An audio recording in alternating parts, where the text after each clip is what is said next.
Well, good morning. I wanted to do another video in the series that I've been doing called the Discovery Series, where we're talking about building a business revolving around videography or video type work. One of the big things is about what is the process so that you can get paid for your creations. Now, certainly you can create video and you can put it out there on YouTube, you can put it out there on DTube or other platforms, and you can make some money, but it's difficult to make a living doing that. You really have to have quite a following to have success in that arena. Usually most people start out by creating video content for businesses or individuals and then getting paid for that. So I wanted to walk through a little bit of that with you. So in Levi's program that I've been working through in the community that's involved, some of the things we've talked about is what does that process look like? Just talking about the very basics of the process of getting paid for your creations. And this is true of any work that you do, really, not just video work, but it's good to go through it. And the first thing is you've got to do good work, right? Whether you're a home builder doing construction, whether you're a graphic artist doing brochures or graphic artwork for websites, whether you're doing video productions, you have to do good work that people are, first of all, willing to pay for because they want that work. The second thing is you've got to get noticed, right? You have to put your work out there so that people know you do this kind of work. You've got to promote it. You have to get people interested in just letting them know that you do this kind of work at all. There's a lot of questions about, well, should I do a lot of free work?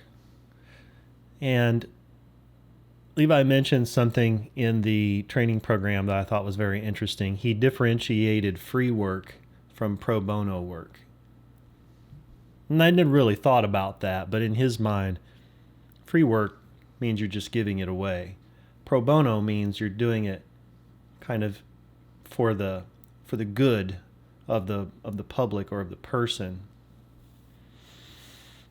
I don't know if there's that much differentiation in what that really means, or if it's just mentally makes you feel better about the fact that you're doing it. Personally, I think you should limit the amount of free work or pro bono style work that you do.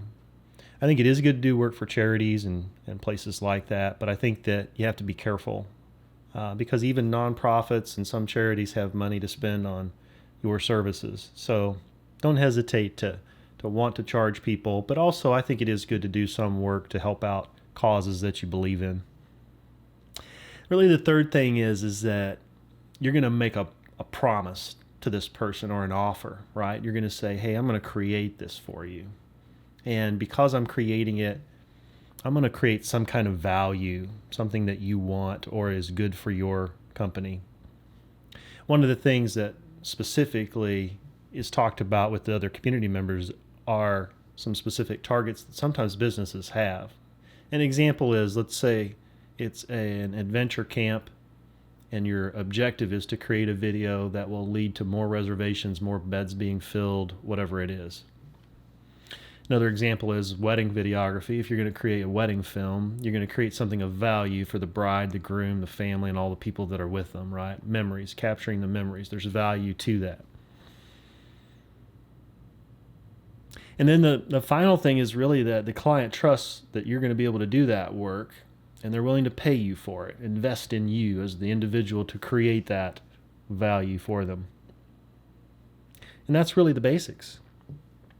And until you kind of come to grips with creating value for people, you're going to have difficulty selling your work. But when you believe that what you create is good quality work and does have value, then you can begin to charge and figure out what does pricing look like and all those things, and what will my market bear for where I'm at right now, and so on and so forth. But it all starts with great work, and I talked about this, and one of the things that really is talked about is how great work starts with deliberate practice. And I think a lot of you are practicing routinely. You're creating, you're putting things out there. And I talked about creating versus consuming the last time, but I think it's a little different just creating and then doing deliberate practice. I think deliberate practice gives you the opportunity to sort of learn your craft a little bit more, to focus on different shot styles, to learn your gear that you're utilizing better, to test things. The final thing, though, that you really need to think about is that with all of this comes a lot of failure. And failure, while often viewed negatively, it's really how we learn. We learn what works, what doesn't work, what people were willing to pay for, what they weren't. In business of any kind and in life, there's going to be a lot of failure. And that's okay. That's a part of the process. So I'm going to leave you with a couple of thoughts.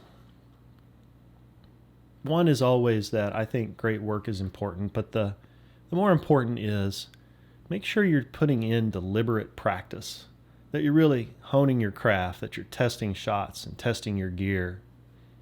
Be so wrapped up in every product that you produce being the final or a final. But it's a process of getting better and learning how to create more value for the people who are interested in your potential services maybe. And then just be okay with failing. Put it out there because you knew that you got some really good experience out of it, that you learned some things, and share those with other people. The point of me creating these videos about this discovery series is so that as I'm learning, I can share them with maybe someone else who will find value in that. And if it's not valuable, that's okay. It's valuable for me in the process of learning it to share it as well. So I hope it's helpful. I hope you're enjoying it. I hope we'll see you again soon. Like, subscribe, all that stuff, right? That's what everybody says at the end of videos. I always figure if you like this stuff, you're going to subscribe anyway. So thanks for watching. I'll see you again soon.